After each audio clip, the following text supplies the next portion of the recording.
Okay. సరే. Already మనం చెప్పుకున్నటువంటిది already మనం చెప్పుకున్నామమ్మా ఇందాక.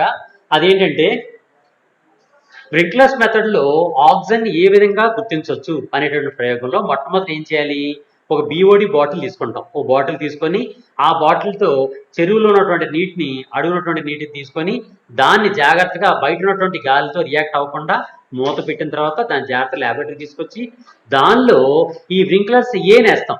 బ్రింక్లర్స్ ఏ అండ్ బ్రింక్లర్స్ బి అని 2 రియేజెంట్స్ వాడతాం. బ్రింక్లర్స్ ఏ అంటే ఏంటి? Manganese sulphide. బ్రింక్లర్స్ బి అంటే ఏంటి? Potassium iodide. ఈ రెండు ఎప్పుడైతే వేసామో ఈ పొటాషియం అనేది వాటర్లో ఉన్నటువంటి ఆక్సిజన్తో రియాక్ట్ అవుతుంది మ్యాంగనీస్ సల్ఫైడ్ సమక్షంలో. మ్యాంగనీస్ సల్ఫైడ్ దగ్గర పొటాషియం ఈ వాటర్లో ఉన్నటువంటి ఆక్సిజన్తో పొటాషియం రియాక్ట్ అవుతుంది. ఆల్రెడీ పొటాషియం దేంతో కనెక్ట్ అయి ఉంది? పొటాషియం ఐడైడ్తో కనెక్ట్ అయి ఉంది. ఫర్ ఎగ్జాంపుల్ మన కొండాజీ అండ్ సత్య ఇద్దరు కలిసి సినిమాకి వెళ్దాం అనుకుంటున్నారమ్మా. ఇద్దరు కూడా వెళ్తున్నారు. వాళ్ళ ఊరి దగ్గర నుంచి చోడవరం వస్తున్నారు. వస్తుంటే మధ్యలో కొండాజీకి ఇంకా మంచి క్లోజ్ ఫ్రెండ్ దొరికింది. సత్య కన్నా ఇంకా క్లోజ్ ఫ్రెండ్ రాజీ కనిపించింది. అప్పుడు సత్య ఏమన్నది, అయితే మీ ఇద్దరు వెళ్ళంటే నేను పక్క వెళ్ళిపోతాను, మా ఇంటికి వెళ్ళిపోతాను అన్నారు. అప్పుడు సత్య వాళ్ళ ఇంటికి వెళ్ళిపోయింది. వీళ్ళిద్దరు కలిసి సినిమా దగ్గరికి వెళ్ళారనమాట. ఓకేనా? ఇలాగే మనకు కూడా ఏం చేస్తున్నాం? వాటర్లో ఆక్సిజన్ ఉంది. ఈ ఆక్సిజన్ ఎంత ఉందన్నది మనకు తెలియట్లేదు. అందుకోసం ఏం చేస్తున్నాం? పొటాషియం ఐడైడ్ పదార్థం కలుపుతున్నాం. పొటాషియం ఐడైడ్ అనే దానిలో 2 పదార్థాలు ఉన్నాయి.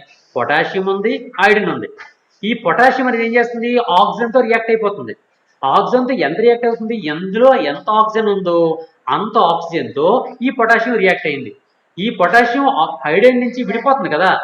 ఈ పొటాషియం అనేది ఐరన్ నుంచి ఎంత విడిపోద్ది? ఇందులో ఎంత ఆక్సిజన్ ఉందో అంత విడిపోద్ది. అంతే కదా, ఆ పొటాషియంతో కలుస్తుంది కాబట్టి. అందులో విడిపోయిన ఆక్సిజన్ విడిపోయినటువంటి పొటాషియం ఈజ్ ఈక్వల్ టు అందులో ఉన్నటువంటి ఆక్సిజన్ అనమాట. ఈ పాయింట్ అర్థమైంది కదమ్మా.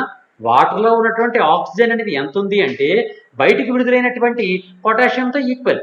ఇప్పుడు ఆ పొటాషియం మనం ఎక్స్పెక్ట్ చేస్తే లేదా కొలిస్తే మెజర్ చేస్తే మనం అందులో ఉన్నటువంటి ఆక్సిజన్ లెవెల్ని ఈజీగా చెప్పవచ్చు. మనకి పొటాషియం మీద ఐడిని గుర్తించడానికి ఓ కొత్త ప్రయోగం ఉంది. అది ఏంటి అంటే పిండి పదార్థంతో ఓ పరీక్ష చేస్తాం. దాన్ని స్టార్చ్ టెస్ట్ అంటాం. స్టార్చ్ ఉపయోగించి పొటాషియం ఐడిన్తో టెస్ట్ చేస్తాం. ఆ టెస్ట్ చేయడం కోసం మీడియేటర్ కింద ఓ పదార్థాన్ని వాడతాం. దాన్ని సోడియం థయోసల్ఫేట్ అని పిలుస్తారు.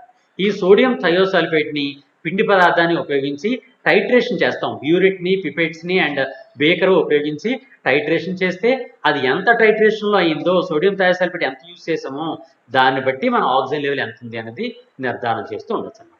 ఇది మనం ఆల్రెడీ నేర్చుకున్నటువంటి టాపిక్. ఇప్పుడు మనం ఏం చేద్దామంటే మన వాళ్ళు చెప్తున్నారు మన రికార్డు ఉండిపోయిందని. అంతేనమ్మా? ఫస్ట్ రికార్డ్ అయిపోయిందా? బీ2 రికార్డ్ కంప్లీట్ అయిపోయిందమ్మా అందరిదని? బీ2 రికార్డ్ కంప్లీట్ అయిపోయిందా లేదా? అవదా? ఎవరిది అవ్వలేదా? లిఖిత చెప్పమ్మా. ఓకే, లాస్ట్ ఇంకా చెండింగ్ లో ఉందా? ఓకే, వేగంగా కంప్లీట్ చేసేయండి. మండే నుంచి మన ప్రాక్టికల్ ఎగ్జామ్స్. మ్యాక్సిమం మేడం గారు మీరు చెప్తారా మేడం ప్రాక్టికల్ గురించి? మేడం జయ మేడం గారు, మేడం నా మాట వినిపిస్తున్నాయి మేడం గారు?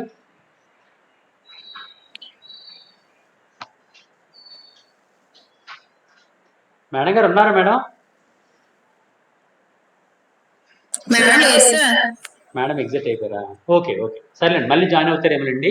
సరే, మొత్తాన్ని మనకు కావాల్సిన పాయింట్ ఏంటంటే సోమవారం నుంచి మనందరికీ ప్రాక్టికల్ ఎగ్జామ్స్ ఉంటాయి. మీ అందరూ సోమవారం నాడు ఎన్ని గంటలు రావాలి, ఇది ఏ విధంగా రావాలి అనేది మాకు వాట్సాప్లో మెసేజ్ పెడతాం. దాని ప్రకారం మీరు వచ్చేయండి. కెమిస్ట్రీ, బాటనీ, జువాలజీ అన్ని ఎగ్జామ్స్ కూడా సోమవారం నుంచి అయిపోతాయి. అందుకని రేపు ఒక్కరోజు టైం ఉంది కాబట్టి ప్రాక్టికల్ రికార్డ్స్ కానీ మన ప్రాజెక్ట్ వర్క్ ఇప్పుడు నేను చెప్తాను ఆ ప్రాజెక్ట్ వర్క్ కానీ అన్నీ కంప్లీట్ చేసేయండి. కంప్లీట్ చేస్తే రికార్డ్స్ కంప్లీట్ చేసుకోండి. అలాగే అసైన్మెంట్స్ ఆల్రెడీ ఇచ్చాం మనం. 25 క్వశ్చన్స్ ఇచ్చానా, 28 క్వశ్చన్లు ఇచ్చానా? 17 ఇచ్చానా? ఓకే, ఆ 17 క్వశ్చన్లతో ఈ అసైన్మెంట్ బుక్ కూడా కంపల్సరీగా ఉండాలి. ఈ అసైన్మెంట్ బుక్ లేకపోతే no eligibility for the practical exams. Practical exams కి ఎలిజిబిలిటీ ఉండదు, మీకు అందరికీ తెలిసిందే కదా. ఫస్ట్ ఇయర్ 17 క్వశ్చన్స్ ఏనండి. 17 క్వశ్చన్స్ టిక్ పెట్టినాయి సార్, కానీ మీరు బుక్ లో రాయమన్నారని అందరు రాస్తున్నారు సార్. అదే రాయండి అమ్మా, రాసిందే అడుగుతున్నాను నేను. అసైన్మెంట్ బుక్ లో 17 కాకుండా 50 క్వశ్చన్స్ రాస్తారు. 25 బుక్స్ కి అంటే నేను ఎన్ని 25 ఒకటి 25 ఒకటి ఈచ్ వన్ బుక్ కి అలాగే 2 కరెక్ట్ బుక్స్ కరెక్ట్ రాస్తున్నారు కరెక్ట్ సార్. కరెక్ట్ కరెక్ట్ అమ్మా, అంతే కరెక్ట్ అమ్మా. 25 క్వశ్చన్లు ఇచ్చాం, కరెక్ట్ అమ్మా. అంటే ఈచ్ పేపర్కి 25 క్వశ్చన్లు ఇచ్చాం కదా. ఎరా రాజీ, 17 సార్ 25 క్వశ్చన్స్ ఇవ్వలేదు సార్ మీరు మీరు క్వశ్చన్స్ ఇవ్వలేదు సార్, రాయమని చెప్పారు సార్, అంతేనండి. అందరూ ఓ. కూడా మీరు చెప్పకుండానే 50 క్వశ్చన్స్ రాసేస్తున్నారండి సార్. అవునా, అదే సరే సార్. సరే సరే సరే, ఏదైనా కానీ మొత్తానికి అసైన్మెంట్ బుక్ మాత్రం రాసి పెట్టండి. నేను ఏవైతే క్వశ్చన్లు చెప్పానో ఆ క్వశ్చన్లు అన్ని కూడా అసైన్మెంట్ బుక్ లో ఉండాలి. అలా ఉంటేనే మీకు ఎలిజిబిలిటీ ఉంటుంది. మీ అందరికీ తెలుసు కదా, ఫస్ట్ ఇయర్ సెకండ్ ఇయర్ మీకు ఎలా తెలిసిందో అలాగే ఇప్పుడు కూడా ఉంటుంది.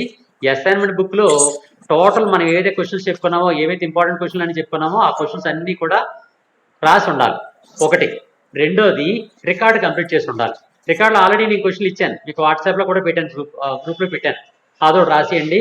దాని గురించి పెద్దగా టెన్షన్ పడకండి, రాసేయండి, ఎలాగైనా పర్వాలేదు. ఒకటి. నెక్స్ట్ ప్రాక్టికల్ రికార్డ్ 3 అంటే B3 ఇప్పుడు రాసుకుందాం మన అందరూ. Okay sir. రాసుకుందామా, తీసుకున్నారా అందరూ? బుక్ తీసుకున్నారమ్మా రికార్డులో? తీసుకున్నాం సార్. రికార్డు బుక్ తీసుకున్నారా? ఓకే, ఓపెన్ చేయండి, ఓపెన్ చేయండి అమ్మా. చెప్పరా రాజీ. మీరు ఒక పేపరే కదా సార్ 17 క్వశ్చన్లు ఇచ్చారు, ఇంకొక పేపర్ ఇవ్వలేదండి. మేము ఒక పేపర్ పై 17 క్వశ్చన్లు రాసాం సార్. ఇచ్చినట్టుండరా? ఇరే కొండజీ, ఎలా చేసాం మనం? నాకు గుర్తులేదు. సార్ టోటల్ 17 క్వశ్చన్స్ సార్ మీరు టోటల్ అయితే 17 క్వశ్చన్స్ చెప్పారు సార్. 17 లోనే 6 క్వశ్చన్స్ ఏంటంటే మీరు ఓన్ గా చెప్పినాయి సార్. మిగతా ఈ బుక్ లో చూసి రాయమని చెప్పారు, కానీ మొన్న రీసెంట్ గా మీ క్లాసులకు రానప్పుడు మీకు చెప్పారంట. మనకేమో నాగు వాళ్ళు వీళ్ళందరూ అన్నారు కదా, అవును. మొత్తం ఒక్కొక్క దానికి 25 క్వశ్చన్లు ఉండాలంటే సార్ దొరకలేదండి అని మేము మిమ్మల్ని అడిగాం. ఖాళీ ఉన్నప్పుడు చెప్తాను అన్నారు, మీరు ఇంకా మరి చెప్పలేదు. అవి ఏ క్వశ్చన్ అందులో మీరు దానికి చెప్తే ఈక్వల్ నాకు ఏదైతే అది రాసేయమన్నారు. అలా కదా, ఏ క్వశ్చన్ మీకు నోట్స్ ఆల్రెడీ ఉన్న వాటిని రాయండి.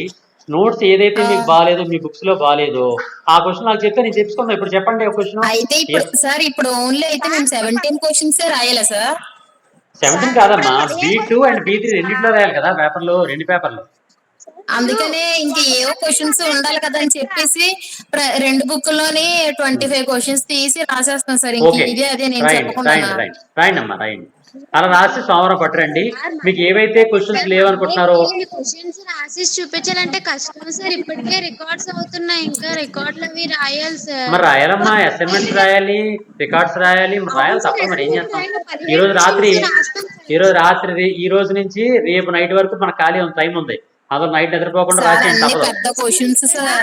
పెద్ద క్వశ్చన్ రాయొద్దు, నేను చెప్తున్నా అమ్మా. నేను ఓకే ఓకే నేను చెప్తున్నాను కదా, మీకు ఏదైతే పెద్ద క్వశ్చన్ అనిపిస్తుందో ఆ క్వశ్చన్ నాకు చెప్పండి.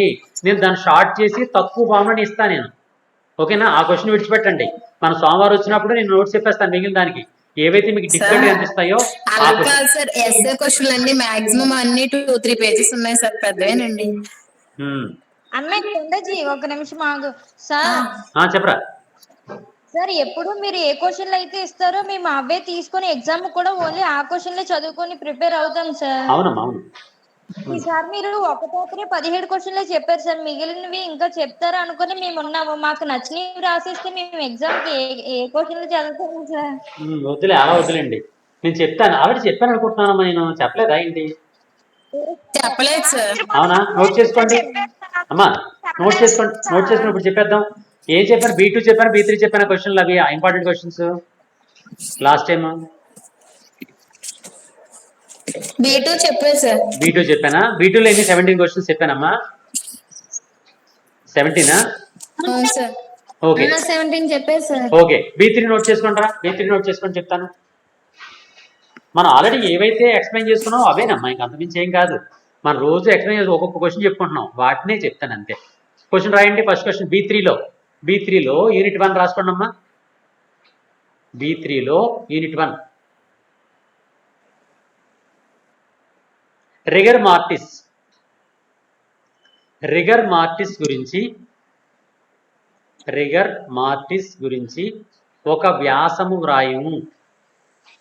రిగర్ మార్టిస్ గురించి ఒక వ్యాసము వ్రాయుము. Next second question.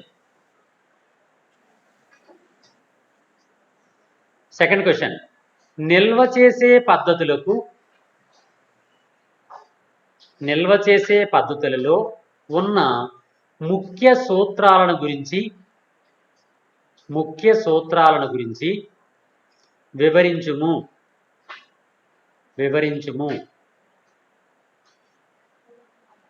నెక్స్ట్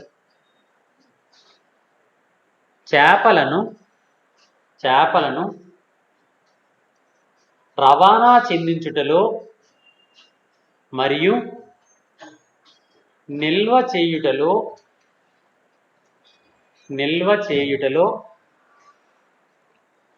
ప్రధానమైనటువంటి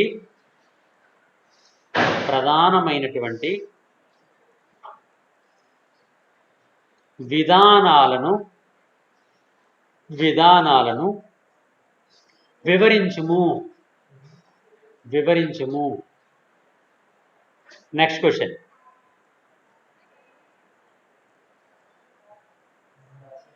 చేపల నిల్వ చేయు పద్ధతులలో సెకండ్ యూనిట్ అది యూనిట్ 2 అని పెట్టుకొని ఫస్ట్ క్వశ్చన్ రాసుకోండి. యూనిట్ 2లో ఫస్ట్ యూనిట్ అయిపోయింది, యూనిట్ 2 నోట్ చేసుకోండి. చేపల నిల్వ చేయు పద్ధతులలో సాంప్రదాయ పద్ధతుల గురించి వ్యాసము వ్రాయుము. సాంప్రదాయ పద్ధతుల గురించి వ్యాసము వ్రాయుము. Next question. నిల్వ చేయుటలో ఇటీవల అభివృద్ధి పరచబడిన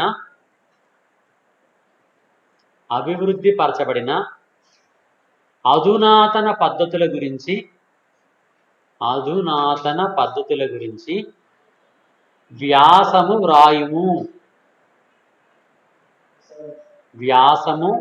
వ్రాయుము.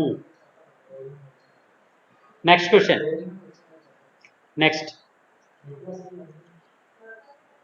క్యానింగ్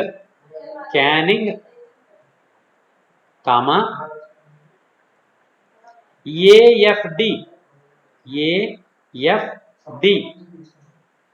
బ్రాకెట్లో రాయండి అమ్మా. AFD అంటే accelerated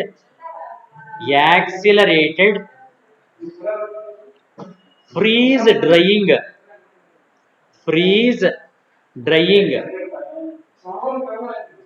accelerated freeze drying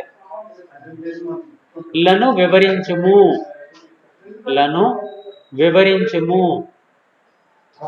okay, unit 2 అయిపోయింది. Next unit 3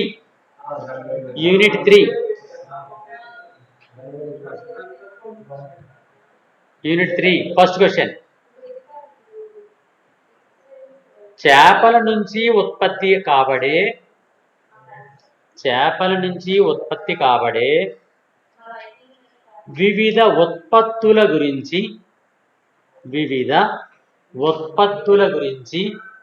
వ్యాసము వ్రాయుము.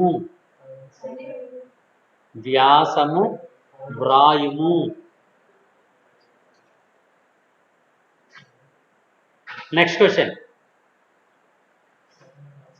చేపల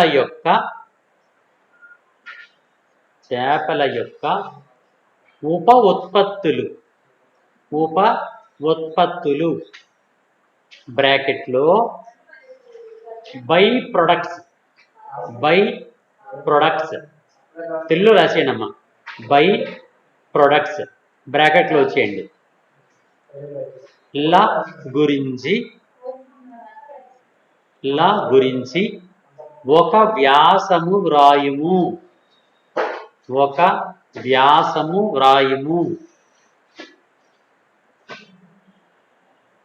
next question.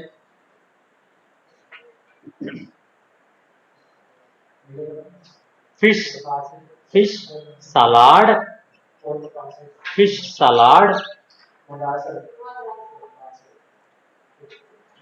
Fish powder fish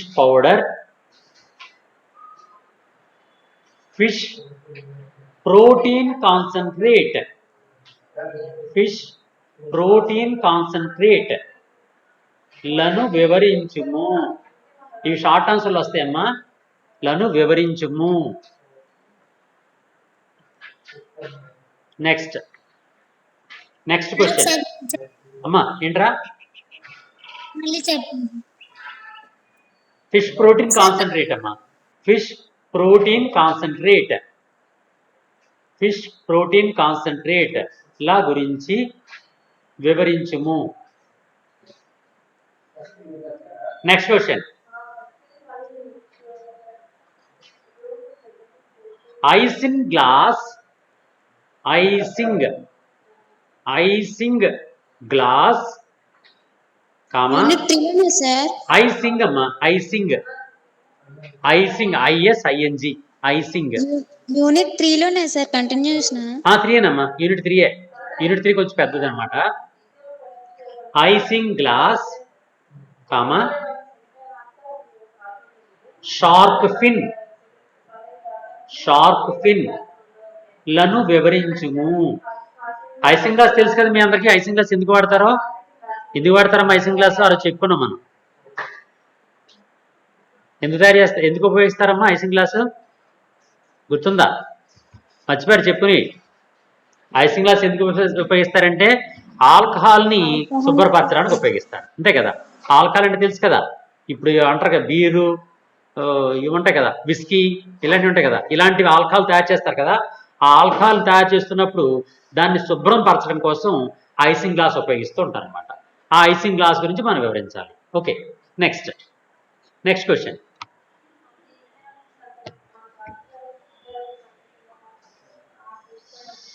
next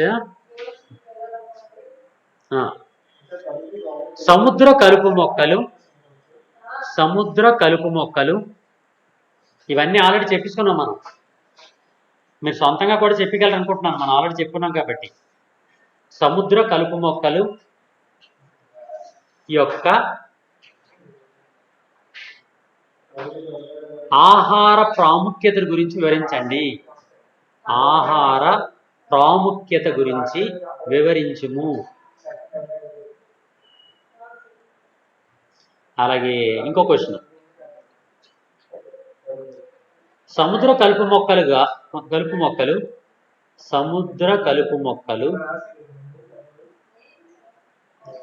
ఔషధ ఉపయోగాలు థెరప్యూటిక్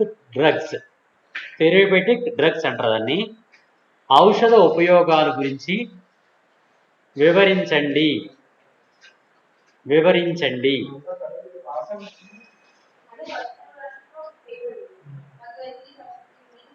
నెక్స్ట్ యూనిట్ 4 అమ్మా. యూనిట్ 4లో ఫస్ట్ క్వశ్చన్. ప్రాసెసింగ్ ప్లాంట్లలో ప్రాసెసింగ్ ప్లాంట్ లేదా ఆహార శుద్ధి పరిశ్రమలు, మనం తెలుగులో ఆహార శుద్ధి పరిశ్రమలు అంటాం, ఇంగ్లీష్లో ఫుడ్ ప్రాసెసింగ్ ప్లాంట్స్ అంటాం అనమాట. అటు తెలుగు పదం ఇచ్చేస్తుంటాడు, ఇంగ్లీష్ పదం ఇచ్చేస్తుంటాడు, అందువల్ల రెండు తెలుసుకోవాలి మనం. ఓకే, ప్రాసెసింగ్ ప్లాంట్ లేదా ఆహార శుద్ధి పరిశ్రమలలో పర్యావరణపరమైన మరియు వ్యక్తిగతపరమైన పరిశుభ్రత గురించి ఒక వ్యాసము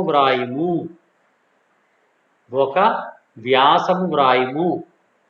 నెక్స్ట్ క్వశ్చన్.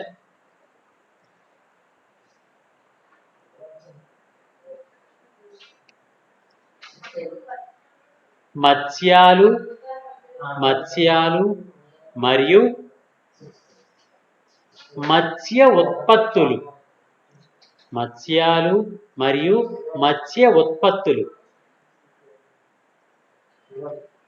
కు సంబంధించిన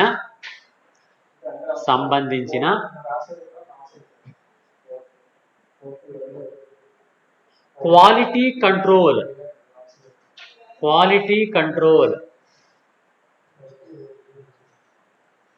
లేదా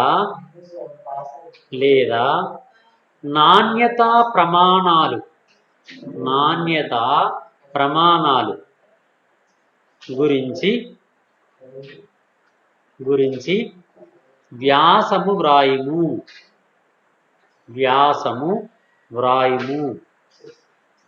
ఇందులో 3 క్వశ్చన్లు వస్తాయమ్మా. Pre processing control, control during processing, control after processing అని 3 రకాలు అనమాట. అంటే ప్రాసెసింగ్కి ముందు, ప్రాసెసింగ్ విధానంలోను, ప్రాసెసింగ్ అనంతరము నాణ్యతా ప్రమాణాల గురించి వివరించండి అని వేరువేరుగా క్వశ్చన్లు రావచ్చు, లేకపోతే అన్ని కలిపి ఒకటే క్వశ్చన్ కూడా రావచ్చు అనమాట. అందులో ఏ విధంగా ఇచ్చినా సరే ఆ క్వశ్చన్ మన ఆన్సర్ రాయగలిగి ఉండాలి. ఓకేనమ్మా. క్వాలిటీ కంట్రోల్ అనేది నాణ్యతా ప్రమాణం అంటాం. ఈ నాణ్యతా ప్రమాణాలు ఎలా ఉంటుంది? 3 రకాలుగా ఉంటుంది. ప్రీ ప్రాసెసింగ్ ఒకటి, ప్రాసెసింగ్ ఒకటి, పోస్ట్ ప్రాసెసింగ్ ఒకటి. అంటే ప్రాసెసింగ్కి ముందు ఒక ఏదైనా ఆహార పదార్థం తీసుకొచ్చి దాన్ని ఇంకా ప్యాక్ చేయడానికి ముందు తీసుకోవాల్సినటువంటి జాగ్రత్తలు, ప్యాక్ చేస్తున్నప్పుడు జాగ్రత్తలు, ప్యాక్ చేసిన తర్వాత జాగ్రత్తలు, ఈ విధంగా 3 రకాలు ఉంటాయి కదా. దాన్నే pre processing control, control during processing, control after processing అని పిలుస్తారు అనమాట. ఈ 3 ప్రాసెసింగ్ల గురించి కూడా వేరువేరుగా క్వశ్చన్లు రావచ్చు, లేదా ఒకే క్వశ్చన్ కూడా రావచ్చు. ఓకే, అది యూనిట్ 4. Next unit 5. యూనిట్ 5 జిఎంపీస్. జిఎంపీస్ అంటే ఏంటమ్మా చెప్పండి ఎవరైనా? జిఎంపీ అంటే గుర్తుందా ఎవరికైనా? జిఎంపీ గురించి మనం చెప్పుకున్నాం, చిన్న గీత పెట్టుకొని రాసుకోండి. Good manufacturing practices. Good manufacturing practices, GMP. Good manufacturing practices. Next రెండోది జిఎల్పీస్. జిఎల్పీస్ అంటే పీకి చిన్న పక్కన చిన్న ఎస్ అనమాట. జిఎల్పి అనేది క్యాపిటల్ లెటర్స్ వాడతాం, ఎస్ అనేది స్మాల్ లెటర్ వాడతాం. జిఎల్పీస్ చిన్న గీత పెట్టుకుని రాసుకోండి అమ్మా. Good laboratory practices. Good laboratory practices. Next మూడోది హెచ్ఏసిసిపి. మనం ఆల్రెడీ ఇవన్నీ చెప్పుకున్నాం అమ్మా. హెచ్ఏసిసిపి ఎవరైనా చెప్పాలండి హెచ్ఏసిసిపి అంటే ఏంటో? Very good, very good, correct అమ్మా, కరెక్ట్. అవునమ్మా, హెచ్ఏసిసిపి చిన్న గీత పెట్టుకుని రాసుకోండి అమ్మా. హజార్డ్, తెలుగులో రాసింది పర్లేదు. Hazard, hazard analysis, hazard analysis and అని రాసుకోండి. And critical control points. Critical control points. Hazard analysis, critical control points. Hazard analysis and critical control points. Next అమ్మా ISO 9000. ISO 9000.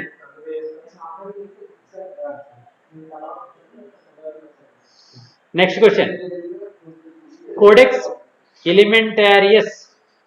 Codex alimentarius. Codex alimentarius. అమ్మా ఏటమ్మా? Codex అమ్మా, codex alimentarius. Codex alimentarius. ఓకేనా? ఇవి మొత్తం మన పేపర్ 3లో ఉన్నటువంటి క్వశ్చన్లు అమ్మా. మొత్తం ఎన్ని క్వశ్చన్లు అయ్యాయమ్మా? ఏంట్రా? 19 చాలు. ఓకేనా? అవి 17 క్వశ్చన్లు, ఇవి 19 క్వశ్చన్లు. ఈ రెండు కూడా అసైన్మెంట్ బుక్స్ లో రాసుకోండి. ఓకేనమ్మా? ఇవన్నీ కూడా వెరీ వెరీ ఇంపార్టెంట్ క్వశ్చన్లు. ఏరా శ్రావణి?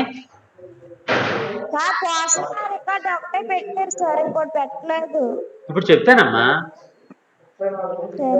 ఇప్పుడు చెప్పేస్తానమ్మా. సెకండ్ రికార్డు గురించి మీరు ఆలోచించకండి, నేను ఇప్పుడు చెప్పేస్తాను. ఓకేనమ్మా?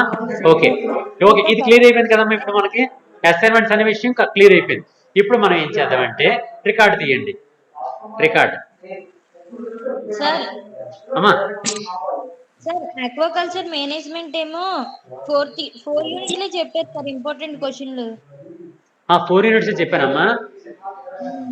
ఓకే, నోట్ చేసుకోండి అయితే బంగారం. ఆక్వాకల్చర్ మేనేజ్మెంట్ అంటే B2లో ఉన్నటువంటి 5th చాప్టర్ చూడండి, 5th యూనిట్ చూద్దాం. ఏం చెప్పారమ్మా లాస్ట్? అందులో క్వశ్చన్స్ చెప్పమ్మా. ఒకటి లాస్ట్ క్వశ్చన్ చెప్పు. చేపలలో వచ్చే వివిధ వ్యాధుల గురించి ఒక వ్యాసం రాయండి. ఆ, అవి అరికట్టుటలో ప్రోబయోటిక్ పాత్ర రాయండి. అవి ఓహో ప్రోబయోటిక్స్ రాసామా? అది యూనిట్ 4 లో రాసాం కదమ్మా. ఓకే అవును సార్. ఓకే. యూనిట్ 5 రాయండి రా. యూనిట్ 5 రాసుకోండి. Unit 5లో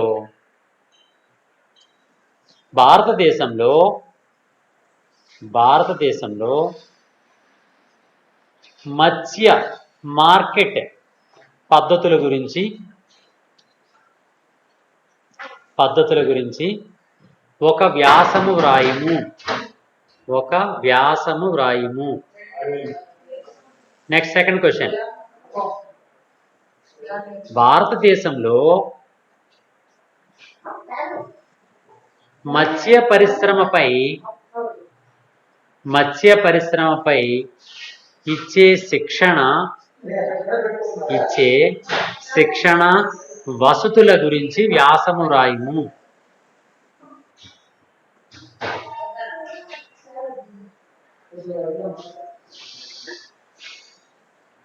next question.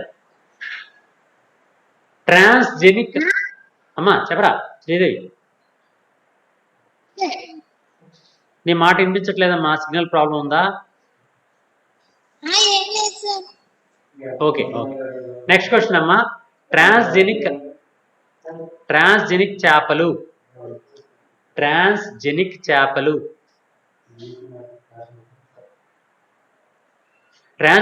అంటే ఏం చెప్పండి అమ్మా. ట్రాన్స్జెనిక్ మేక, ట్రాన్స్జెనిక్ ఆవు అని పిలుస్తాం కదా. ఎందుకు ట్రాన్స్జెనిక్ అంటే ఏంటమ్మా? ఎవరు చెప్తారు? ట్రాన్స్జెనిక్ మనం ఆల్రెడీ చెప్పుకున్నాం, లాస్ట్ సెమిస్టర్ లో కూడా చెప్పుకున్నాం మనం. వెరీ గుడ్, కరెక్ట్ అమ్మా, కరెక్ట్. అంటే ఒక జీవికి సంబంధించినటువంటి డిఎన్ఏ మరో జీవిలో ప్రవేశపెట్టబడితే ఆ జీవిని ట్రాన్స్జెనిక్ జీవి అని పిలుస్తారు, అంతే కదా. ఫర్ ఎగ్జాంపుల్ షుగర్ ఉందనుకోండి, షుగర్ వ్యాధి. ఆ షుగర్ వ్యాధి వచ్చిన వాళ్ళు ఏం వాడతారు? ఇన్సులిన్ ఇంజెక్షన్ వాడతారు. ఆ ఇన్సులిన్ ఇంజెక్షన్ తయారు చేయడానికి ఇంతకుముందు ఏం చేసేవారు? ఆవు పొదుగుని కట్ చేసి ఆ పొదుగులో వచ్చినటువంటి రక్తంతో ఈ తయారు చేసేవారు. కానీ ఇప్పుడు ఏం చేస్తున్నారు? మనిషి యొక్క క్లోమ కణంలో ఉన్నటువంటి బీటా కణాలు తీసుకొని ఆ బీటా కణాలని మన ఈస్ట్ లో ప్రవేశపెడుతున్నాం. అప్పుడు ఈస్ట్ కణం ఏమవుతుంది? మనిషి యొక్క జన్యువు కలిగినటువంటి ఈస్ట్ కణం అవుతుంది. అలాంటి దాన్ని ఏమంటారు? ట్రాన్స్జెనిక్ ఈస్ట్ కణం అని పిలుస్తారు. అలాగే ఈ మధ్య కాలంలో కొత్త పరిశోధన ఏం చేస్తున్నారని చెప్పాను, మేక పిల్లని పుట్టేటప్పుడు ఏం చేస్తున్నారు? మనిషి యొక్క ఈ బీటా కణాన్ని, అంటే ప్యాంక్రియాస్ లో ఉన్నటువంటి బీటా కణాన్ని ఆ మేక యొక్క పిండంలో ప్రవేశపెడుతున్నారు. అప్పుడు ఆ పిండం దేనికి తయారవుతుంది?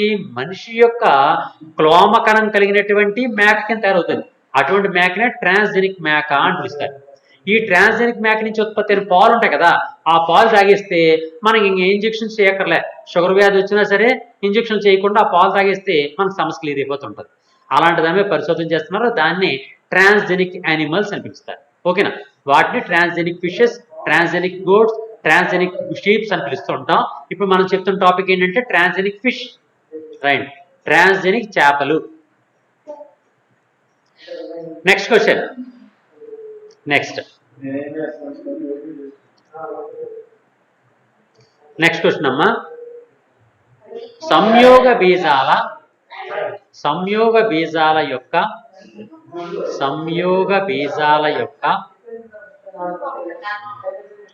Cryo preservation.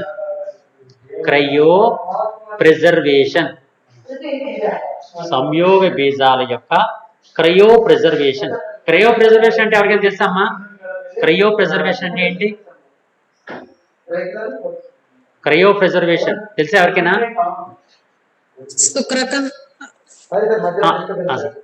క్రయో ప్రిజర్వేషన్ అంటే ఏంటమ్మా? ఫర్ ఎగ్జాంపుల్ మనం ర్యాకెట్లు ప్రయోగిస్తాం కదా ఆకాశంలోకి. మన భారతదేశం నుంచి ప్రయోగించే సంస్థ పేరు ఏం పేరు? మన భారతదేశం ఏంటమ్మా? నాసా అంటే అమెరికన్ దేది, మన ఇండియాది ఏంటి? శ్రీహరికోటలో ఉంటది కదా. దాని పేరు ఏం పేరు? దాని పేరు మర్చిపోయారు. సతీష్ ధావన్ స్పేస్ సెంటర్ అనేది ఒక స్పేస్ సెంటర్ పేరు, కానీ ఆ సంస్థ పేరు కాదు. సంస్థ పేరు ఇస్రో. ఇస్రో ఇస్రో సార్. అవును సార్. ఇస్రో అబ్రివేషన్ తెలుసా? Indian Space Research Organisation. Indian Space Research Organisation. దీని ప్రధాన కార్యాలయం ఎక్కడ ఉంది అని అడిగాడు లాస్ట్ టైం ఎస్ఎస్సీలు అనుకుంటాను, స్టాఫ్ సెలక్షన్ కమిషన్ ఉంటుంది కదా, దానిలో క్వశ్చన్ అడిగాడు ఇస్రో ప్రధాన కార్యాలయం ఎక్కడ ఉంది అని. అందరూ ఏం చేశారంటే మనకు క్వశ్చన్ ఎలా ఇచ్చాడంటే శ్రీహరికోట అని ఫస్ట్ ఇచ్చాడు ఏ, అందులో అందరూ శ్రీహరికోట పెట్టేశారు. ఎందుకు? శ్రీహరికోట నుంచి రాకెట్ ప్రయోగిస్తాం కాబట్టి. కానీ అది హెడ్ క్వార్టర్స్ కాదు, ఓన్లీ ప్రయోగ కేంద్రం మాత్రమే. నిజానికి హెడ్ క్వార్టర్ ఎక్కడ ఉందంటే బెంగళూరులో ఉందన్నమాట. బెంగళూరు సార్. బెంగళూరు, కర్ణాటకలోని బెంగళూరులో ఉంది. కర్ణాటక రాజధాని పేరు ఏం పేరు? కర్ణాటక రాజధాని బెంగళూరు. కేరళ రాజధాని త్రివేంద్రం. మద్రాస్. తిరువనంతపురం. తమిళనాడు రాజధాని చెన్నై సార్. ఆంధ్రప్రదేశ్ రాజధాని అమరావతి. అంతేనా? ఓకే ఓకే, ప్రస్తుతానికి అలాగే అనుకుందాం. ఓకే, ఇది ఈ విధంగా ఏంటంటే ప్రతి టాపిక్ ని కూడా మనకి జనరల్ స్టడీస్ క్వశ్చన్ కూడా మనం చూసుకుని ఉండాలమ్మా. సరే, ఈ విధంగా ఏంటంటే మన కాన్సెప్ట్ ఏంటంటే ఇప్పుడు ఈ రాకెట్ ప్రయోగిస్తాం కదా పైకి ఆకాశంలోకి, ఈ ప్రయోగిస్తున్నటువంటి దానిలో క్రయోజెనిక్ ఇంజిన్ అని ఒకటి ఉంటుంది అన్నమాట. Cryogenic engine. ఈ క్రయోజెనిక్ ఇంజిన్ ఏం చేస్తుందంటే క్రయో అంటే డీప్ కోల్డ్ అని అర్థం అనమాట. డీప్ కోల్డ్ అంటే అతి శీతల ప్రాంతము. ఇక్కడ ఏం జరుగుతుందంటే ఇప్పుడు మిషన్స్ ఉంటాయి, రాకెట్ ప్రయోగిస్తారా, రాకెట్ ప్రయోగాల్లో మనం పెట్రోల్ వాడతాం కదా, మనం పెట్రోల్ బైక్ అయితే పెట్రోల్ వాడతాం, కారుకు పెట్రోల్ డీజిల్ వాడతాం కదా, ఆ రాకెట్లు పెట్రోల్ వాడతారు. ఏం వాడతారు? రాకెట్లకి ఇంధనం కింద ఏం వాడతారమ్మా? ఫ్యూయల్ కింద. రాకెట్ ఫ్యూయల్ ఏంటి? విమానాలకు ఏం వాడతారు? ఎందుకని? విమానాలు వాడతాయి కదా, విమానాలు వెళ్తాయి ఆకాశం, ఆ విమానాలకు ఏంటి వాడతారు? Engine sir. అదే ఇంజినేనమ్మా. ఇంజిన్ పనిచేయాలంటే ఏంటి వాడతారు? ఫ్యూయల్ వాడాలి కదా, పెట్రోలా, కిరసనాయిలా, లేకపోతే ఏంటి? పెట్రోలేనా? గ్యాస్. ఇంకా ఓకే ఓకే, దానిలో డీజిల్ కాదమ్మా. దానిలో ఏంటంటే దాన్ని విమానాలకు వాడే పెట్రోల్ ఏమంటారంటే వైట్ పెట్రోల్ అంటారు. వైట్ పెట్రోల్ అది చాలా ఫాస్ట్గా బర్న్ అయిపోతూ ఉంటుంది అనమాట. చాలా పవర్ఫుల్, వెరీ పవర్ఫుల్ పెట్రోల్ అనమాట. అది స్పెషల్గా తయారు చేస్తారు. విమానాలకు వాడేటటువంటి పెట్రోల్ని వైట్ పెట్రోల్ అంటారు. అలాగే రాకెట్లు కూడా ప్రత్యేకమైనటువంటి ఫ్యూయల్ ఉంటుంది. ఆ ఫ్యూయల్ ఏంటంటే ప్రత్యేకంగా ఫ్యూయల్ వాడరు. దానికి ఏం చేస్తారంటే మనకు ఆక్సిజన్ ఉంటుంది కదా, ఆక్సిజన్ని హైడ్రోజన్ని కలిపి మండిస్తూ ఉంటారు. ఆక్సిజన్ హైడ్రోజన్ ఈ రెండింటిని మండిస్తూ ఉంటారు అనమాట. దీనికోసం ఏంటంటే ఆక్సిజన్ అనేది ఎలా ఉంటుంది? గాల్లో ఈ గ్యాస్ రూపంలో ఉంటుంది, హైడ్రోజన్ కూడా గ్యాస్ రూపంలో ఉంటుంది. మరి దాన్ని ఏం చేయాలి? తక్కువ కాన్సన్ట్రేషన్లో ఎక్కువ మోతాదులో పెట్టాలి అంటే, దాని కాన్సన్ట్రేషన్ తగ్గించాలి అంటే దాన్ని లిక్విడ్ ఫార్మ్లో తయారు చేయాలి. లిక్విడ్ ఫార్మ్లో తయారవ్వాలి అంటే ఏం చేయాలి అంటే దాని టెంపరేచర్ని పూర్తిగా తగ్గించాలన్నమాట. ఆ పూర్తిగా టెంపరేచర్ని తగ్గించే విధానాన్ని క్రయోజెనిక్ అని పిలుస్తారు. క్రయో అంటే అత్యంత శీతల ప్రాంతము అని అర్థం అన్నమాట. క్రయోజెనిక్, జెనిక్ అంటే ఉత్పత్తి చేయడం, క్రయోని జెనిక్ చేస్తారనమాట. అందువల్ల దాన్ని క్రయోజెనిక్ ఇంజిన్ అని పిలుస్తారు. ఆ క్రయోజెనిక్ ఇంజిన్స్నే మనం ర్యాకెట్లో వాడుతూ ఉంటాం. ఆ క్రయోజెనిక్ ఇంజిన్స్నే మనకి రష్యా వాళ్ళు అమ్మొద్దని చెప్పి అమ్మడం మానేశారు. అమెరికా వాళ్ళు అమ్మడం మానేశారు, రష్యా వాళ్ళు కూడా అమ్మడం మానేశారు. అప్పుడు మనం ఇండియా వాళ్ళే ఆ క్రయోజెనిక్ మిషన్స్ తయారు చేశారు ఈ మధ్యకాలంలో. దాన్ని జిఎస్ఎల్వి అంటారు. తెలుసా మీకు? జిఎస్ఎల్వి విన్నారమ్మా? పిఎస్ఎల్వి, జిఎస్ఎల్వి అంటారు కదా. పిఎస్ఎల్వి అంటే ఏంటి? Polar satellite launching vehicle. అలా జిఎస్ఎల్వి అంటే geosynchronous polar satellite launching vehicle. ఈ విధంగా పిఎస్ఎల్వి, జిఎస్ఎల్విని వాడుతుంటారు. ఈ వాడే దానిలో క్రయోజెనిక్ ఇంజిన్ వాడతారు అనమాట. అక్కడ మనకు కావాల్సిన పాయింట్ ఏంటంటే క్రయో అంటే డీప్ ఫ్రీజ్ అని అర్థం అనమాట. డీప్ ఫ్రీజ్ అత్యంత శీతల ప్రాంతాన్ని క్రయో అని పిలుస్తారు. ఇక్కడ కూడా చూడండి క్రయో ప్రిజర్వేషన్ అంటారు. ఫర్ ఎగ్జాంపుల్ మీరు ఎప్పుడైనా సరే మీ దగ్గరలో పశువుల హాస్పిటల్ ఉందనుకోండి, ఆ పశువుల హాస్పిటల్ దగ్గరికి వెళ్తే ఆవు కానీ గేదె కానీ చూడు కట్టించడానికి తీసుకెళ్తే ఆయన ఏం చేస్తాడు? డాక్టర్ గారు ఒక ట్యూబ్ తీసుకొస్తాడు, ఒక ట్యూబ్. ఆ ట్యూబ్ తీసుకొచ్చి దాని లోపలికి, దాని గర్భాశయంలోకి ప్రవేశపెడతాడు. గర్భాశయానికి ఏంటి ప్రవేశపెడతాడు? సెమెన్ ప్రవేశపెడతాడు, శుక్రకణాలు ప్రవేశపెడతాడు అనమాట. మరి ఆ శుక్రకణాలు ఎక్కడ తీసుకొస్తారు? అప్పటికప్పుడు ఆంబోతుని తీసుకొస్తారా? తీసుకురాలేరు కదా. అందుకని ఏం చేస్తారంటే ఒక ఆంబోతుకు సంబంధించినటువంటి వీర్యాన్ని, ఆ స్పెర్మ్ని నిల్వ చేసి, ఆ నిల్వ చేసిన దాన్ని ప్యాకెట్ల రూపంలో పెట్టి వాటిని మనం వేరు ఊర్లు పంపిస్తారనమాట. అవి నిల్వ చేయడం కోసం ఈ క్రయో మెటీరియల్ వాడుతుంటారు అనమాట. ఎలాగా? మనకి నైట్రోజన్ ఉంటుంది, లిక్విడ్ నైట్రోజన్ అంటారు. ఆ లిక్విడ్ నైట్రోజన్ అనేది -250 డిగ్రీ సెంటిగ్రేడ్ ఉంటుంది అనమాట. -250 డిగ్రీ సెంటిగ్రేడ్. ఆ -250 ° C ఉండే విధంగా ఈ నైట్రోజన్ పెట్టి ఆ నైట్రోజన్తో వీటిని నిల్వ చేస్తూ ఉంటారు. అలాగే మనం ఈ ఫిషెస్ని కానీ వీటిని నిల్వ చేయాలంటే క్రయో ప్రిజర్వేషన్ చేయొచ్చు అనమాట. క్రయో ప్రిజర్వేషన్ ఎప్పుడైతే చేసామో అక్కడ బ్యాక్టీరియల్ ఇంపాక్ట్ అనేది తగ్గిపోతుంది. బ్యాక్టీరియల్ అనేవి పెరగవు. బ్యాక్టీరియల్ ఎప్పుడైతే పెరగలేదో మనకి ఎట్టి పరిస్థితుల్లో కూడా ఆ ఆహారం అనేది పాడవకుండా ఉంటుంది అనమాట. అందులో ఆహారం అనేది ఆ చేపలు అనేవి శుభ్రంగా ఎప్పుడు నీట్గా ఉంటాయి. అంతేకాకుండా ఎటువంటి కుళ్ళిపోకుండా ఉంటాయి. ఆ విధంగా దాన్ని చేయడాన్ని క్రయో ప్రిజర్వేషన్ అని పిలుస్తుంది. ఓకేనమ్మా, ఇవి B2 అండ్ B3లో ఉన్నటువంటి మెయిన్ క్వశ్చన్స్.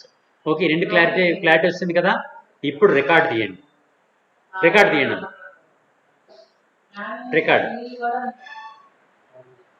రికార్డులో రాయండి అమ్మా. ఆక్వాకల్చర్ పాండ్ లేదా కొలను లేదా చెరువు, ఆక్వాకల్చర్ చెరువు సందర్శన. హెడ్డింగ్ అండి. హెడ్డింగ్ అమ్మా, హెడ్డింగ్. ఆక్వాకల్చర్ క్వశ్చన్ రాసేస్తారండి. క్వశ్చన్ కాదు, హెడ్డింగ్.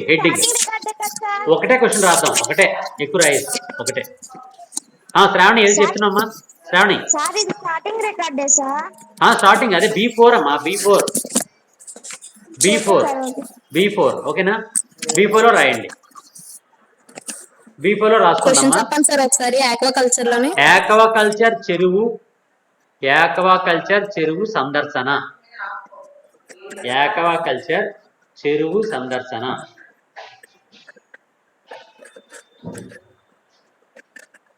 దానిలో రాయండి అమ్మా, దానిలో రాయండి.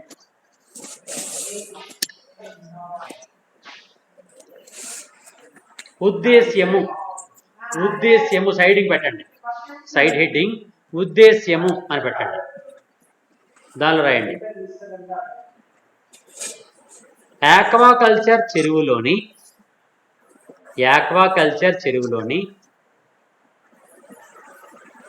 పెరుగుతున్న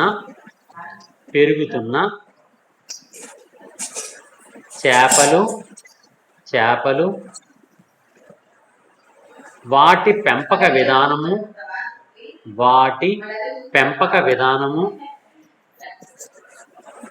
వాటి ఆహారపు అలవాట్లు,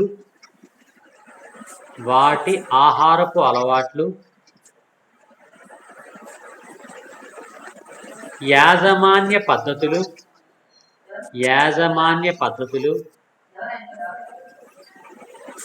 ఆక్సిజన్ సరఫరా పద్ధతులు,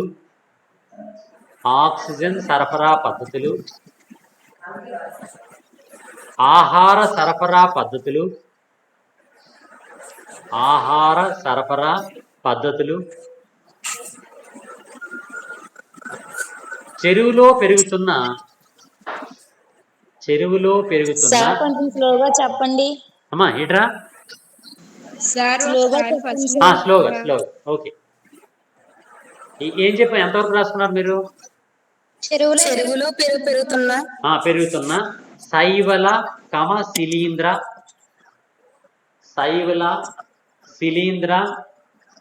జాతులను అధ్యయనం చేయుట.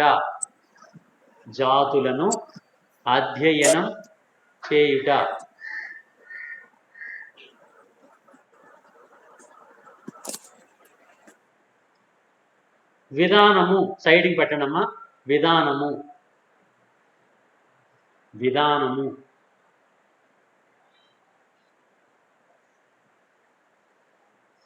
ఆక్వాకల్చర్ చెరువును సందర్శించి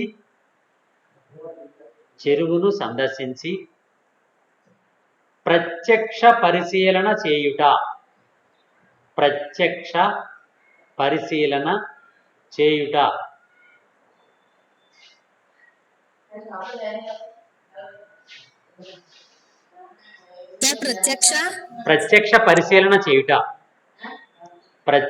పరిశీలన చేయుట. నెక్స్ట్ సైడ్ హెడ్డింగ్ పరికరాలు.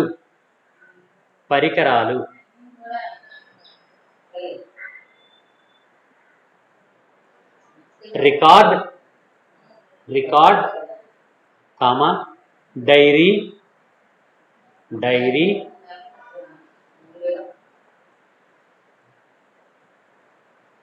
మ్యాగ్నిఫైయింగ్ గ్లాస్ తెలుగులో ఏమంటాం అమ్మా?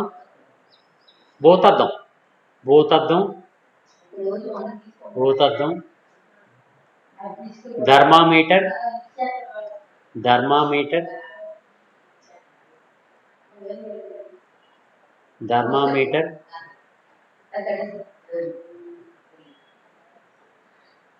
ఆక్సిజన్, ఆక్సిజన్ స్థాయిని నిర్ధారించే, ఆక్సిజన్ స్థాయిని నిర్ధారించే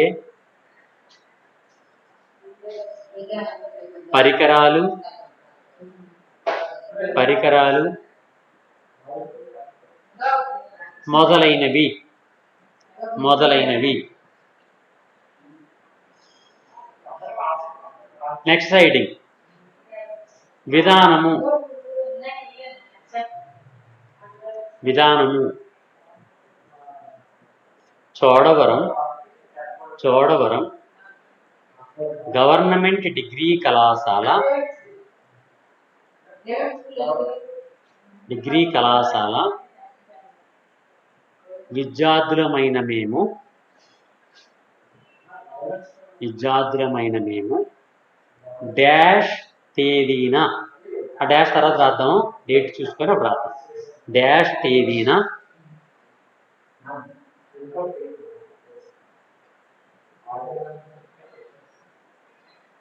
చోడవరం దగ్గరలో ఉన్న, చోడవరం దగ్గరలో ఉన్న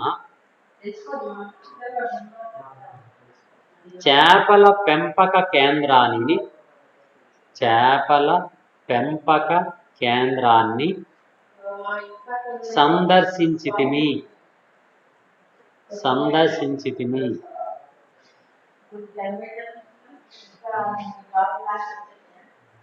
అక్కడ, అక్కడ ఉదయం, ఉదయం 9 గంటల నుంచి, 9 గంటల నుంచి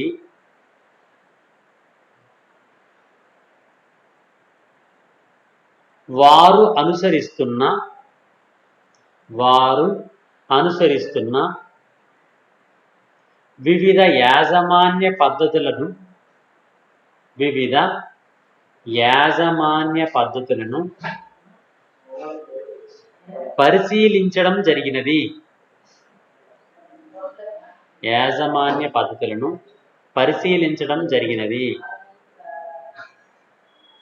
మేము, మేము 9 గంటలకు, 9 గంటలకు అక్కడకు, అక్కడకు చేరినప్పటికీ, అక్కడికి చేరినప్పటికీ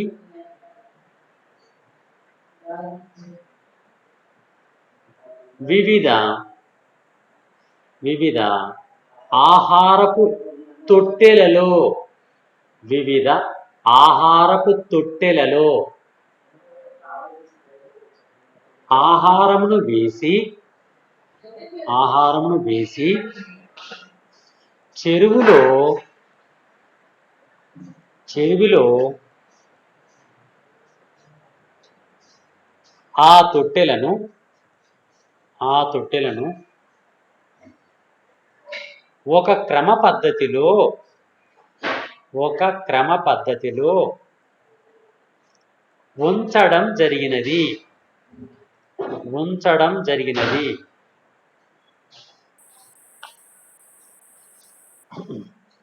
మేము, మేము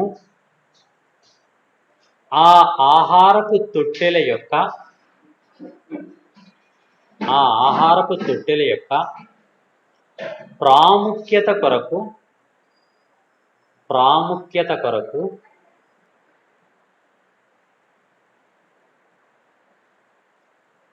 యాజమాన్య వారిని సంప్రదించగా, యాజమాన్య వారిని సంప్రదించగా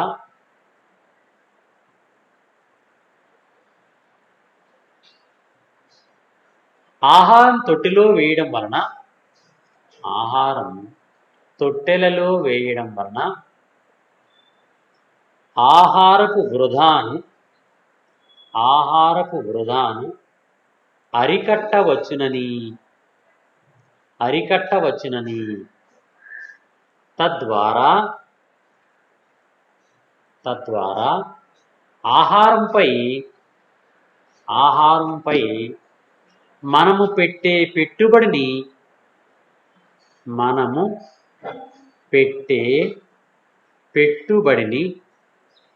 సార్ స్లోగా అండి.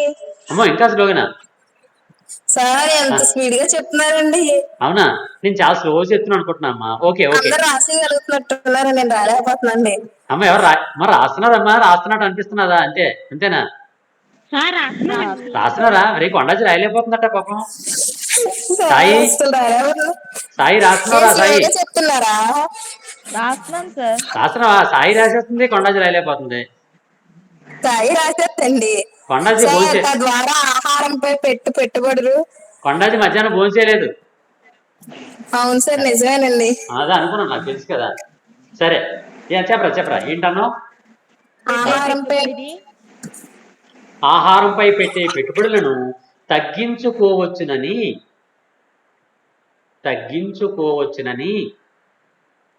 వారు వివరించారు.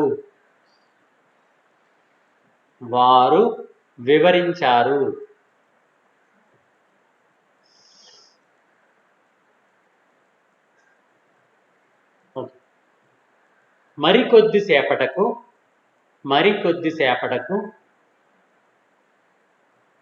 చెరువులో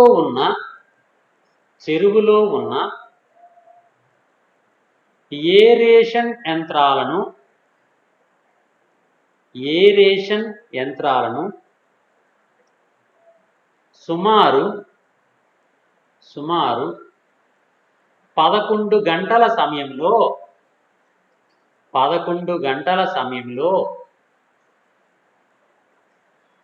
పని చేయించడం ప్రారంభించారు. సుమారు 11 గంటల సమయంలో పని చేయించడం ప్రారంభించారు.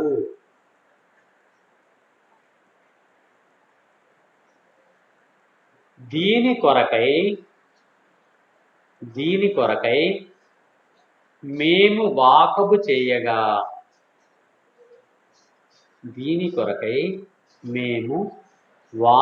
చేయగా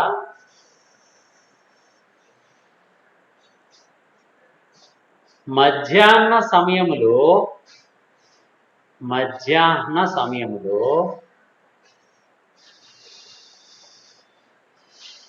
ఎండ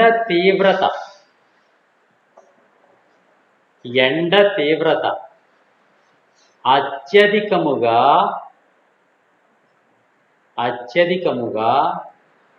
ఉండటం వలన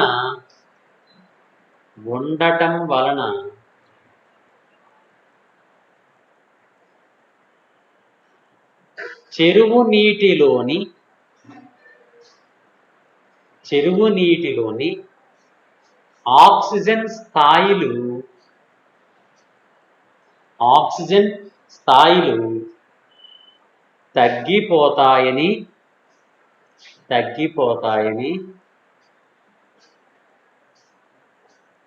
ఇలా తగ్గకుండా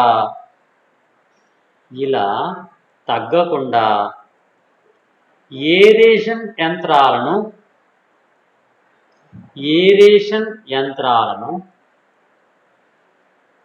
మధ్యాహ్న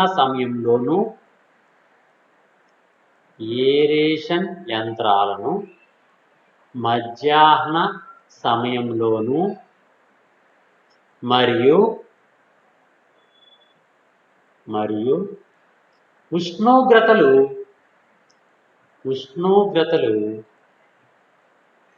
అత్యధికముగా ఉన్న సందర్భంలోను పని చేయించాలని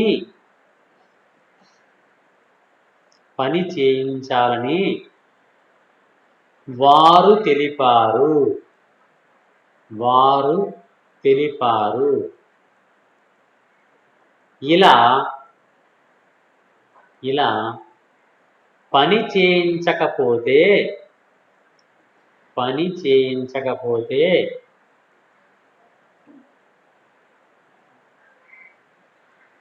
నీటిలోని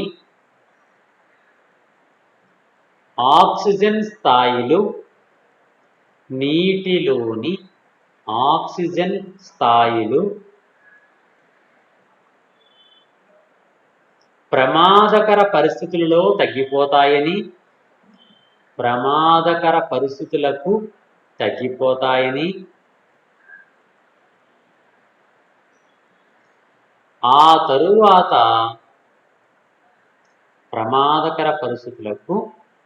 తగ్గిపోతాయని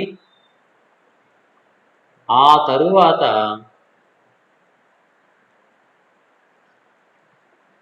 చెరువులోని చేపలు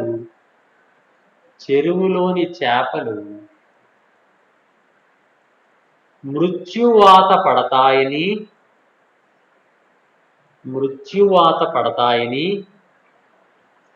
తెలియజేయడం జరిగింది.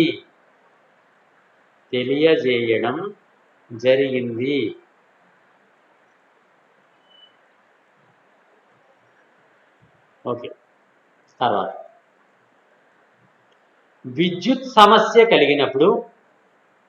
విద్యుత్ సమస్య కలిగినప్పుడు ఆక్సిజన్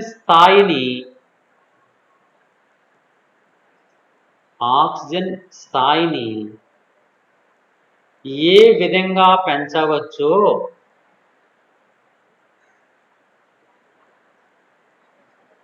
ఏ విధంగా పెంచవచ్చో కూడా వివరించడం జరిగినది.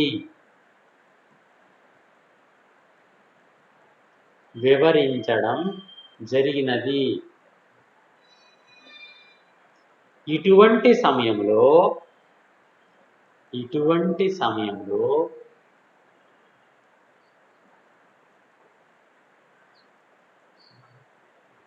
పడవ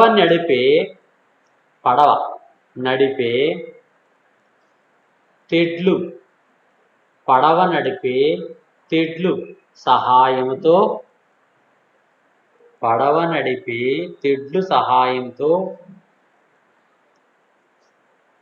నీటిని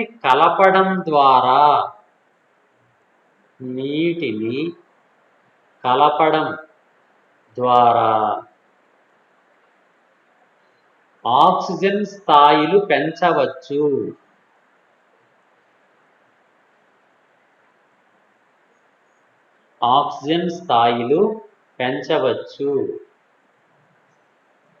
ఇది సాధ్యం కాని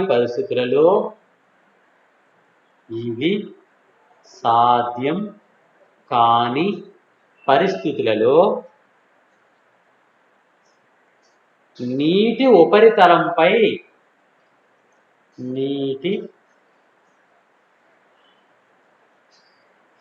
నీటి ఉపరితలంపై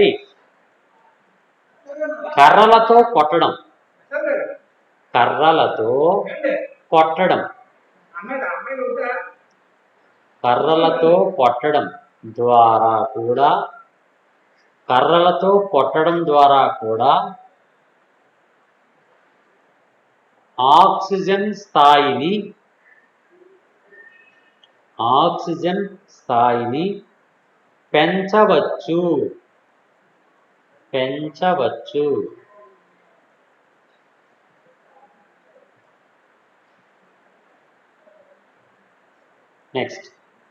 నెక్స్ట్ పారా రాయండి అమ్మా.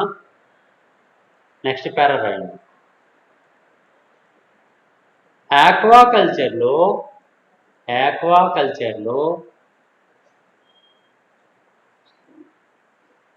అత్యధిక వ్యయం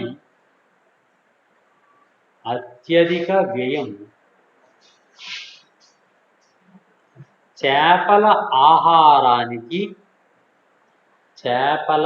ఆహారానికి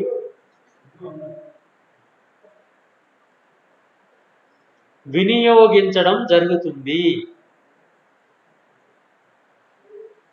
వినియోగించడం జరుగుతుంది.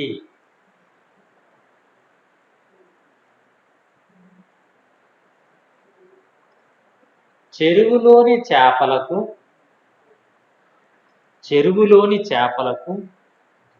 తక్కువ ఖర్చులో ఆహారమును అందించే చెరువులోని చేపలకు తక్కువ ఖర్చులో ఆహారమును అందించు పద్ధతులను గురించి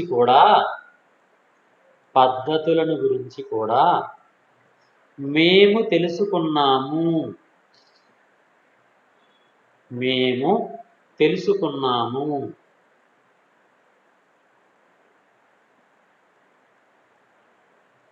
చెరువులోని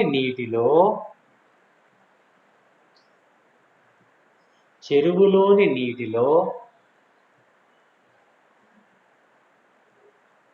శైవలాలను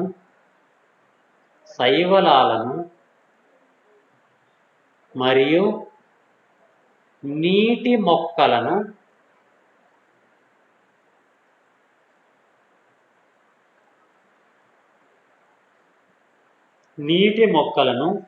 తక్కువ సంఖ్యలో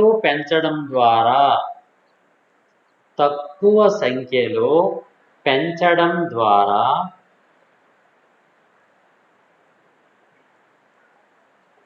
చేపలకు సహజ సిద్ధమైన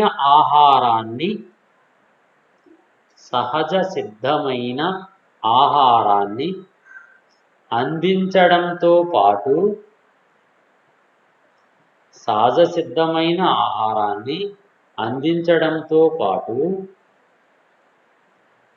నీటిలోని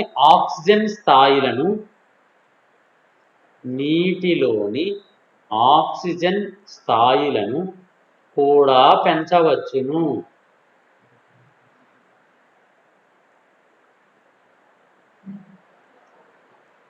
కూడా పెంచవచ్చును.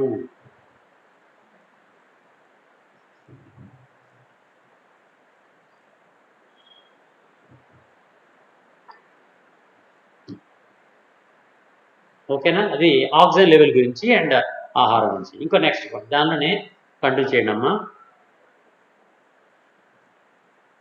వివిధ రకాలైనటువంటి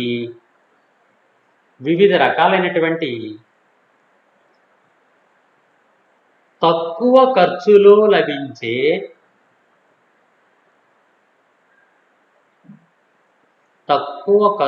లభించే గింజలను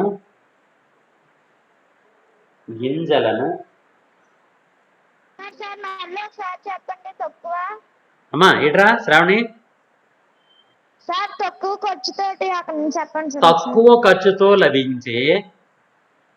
తక్కువ ఖర్చుతో లభించే గింజలను, అపరాలంటే గింజలు అనమాట. శనగపిండి, శనగపప్పు అయి ఉంటాయి కదా, అయ్యి అనమాట. పప్పు దినుసులు అనమాట. అపరాలను వినియోగించి తక్కువ ఖర్చుతో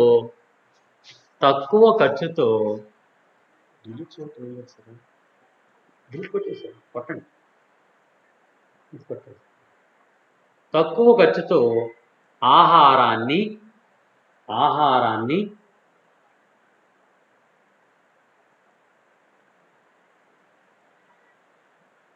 సొంతంగా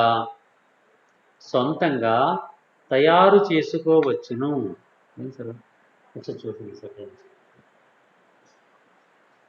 చేసుకోవచ్చును. ఈ విధంగా చేసినట్లయితే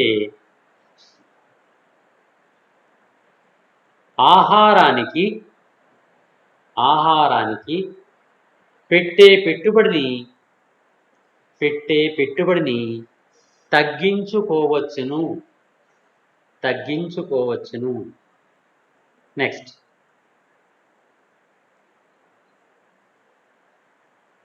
చేపలకు వచ్చే వివిధ వ్యాధుల నుంచి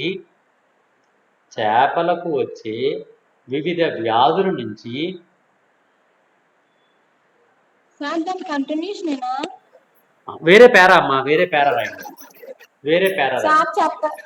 స్టార్ట్ చేస్తాను సార్. పర్లేదు కంటిన్యూ చేసాను, ఏం పర్లేదు నేను. చేపలకు వచ్చే వివిధ వ్యాధుల నుంచి వాటిని రక్షించడానికి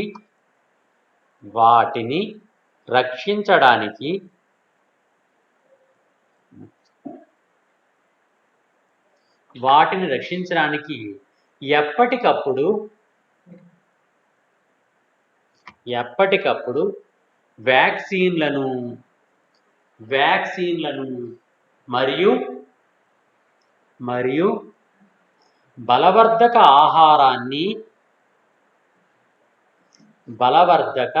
ఆహారాన్ని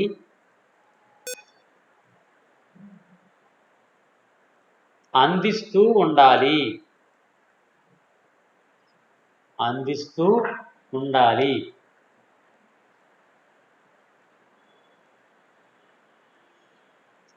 నెక్స్ట్ పేరా అమ్మా, ఆక్వాకల్చర్లో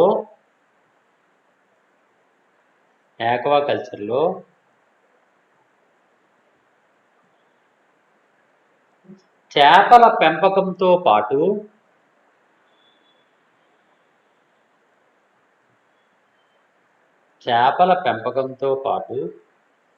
మార్కెటింగ్ పరిస్థితులను ఎప్పటికప్పుడు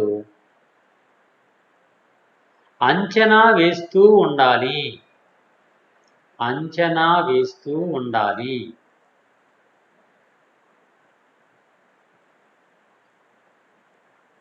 మార్కెట్లో అధిక ధర లభిస్తున్న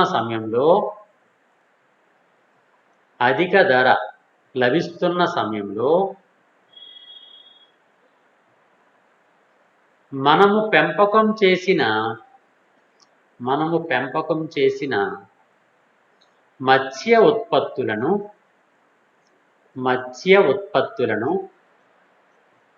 అత్యంత వేగముగా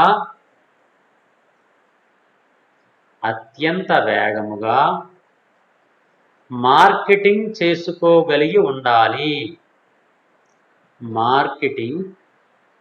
చేసుకోగలిగి ఉండాలి. చెప్పండి సార్. ఓకే, మార్కెట్ లో దగ్గర నుంచి చెప్పండి సార్ ఒకసారి. మళ్ళీ పూర్తి చెప్పమ్మా, అది ఏంటా అక్కడ దాకా? మార్కెట్ మనం పెంపకం చేస్తున్న మత్స్య ఉత్పత్తులను ఉండాలి. మార్కెట్లో అత్యధిక ధర లభిస్తున్న సందర్భంలో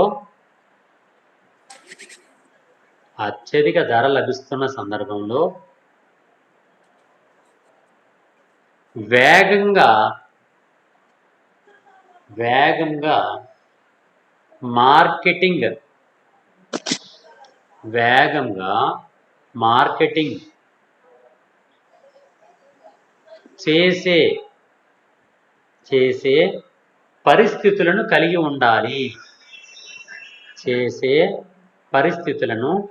కలిగి ఉండాలి. అమ్మ ఎన్ని పేజీలు అయిందిరా? సార్ ఎన్నమ్మా? 2 పేజీలు. ఓకే, పరిస్థితులు కలిగి ఉండాలి. ఓకేనా? సరే, దీని కంటిన్యూషన్ మళ్ళీ మనం చెప్పుకుందాంలేండి.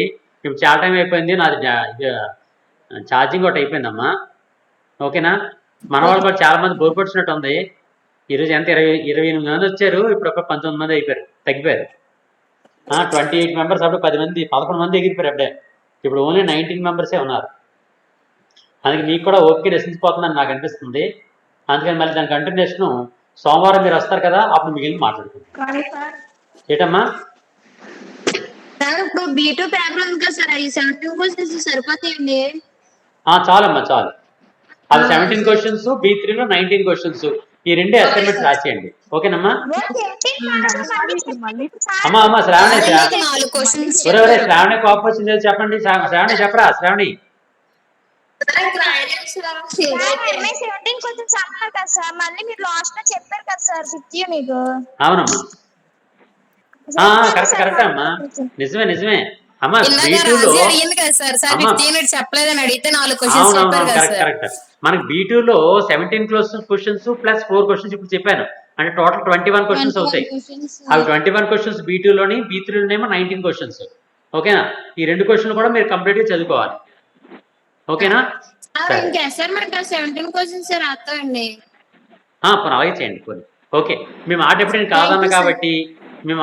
కాదన్నా కాబట్టి, అలాగే చేయండి. ఓకేనమ్మా? ఓకేరా. ఓకే అయితే మళ్ళీ మనం సోమవారం నాడు మనం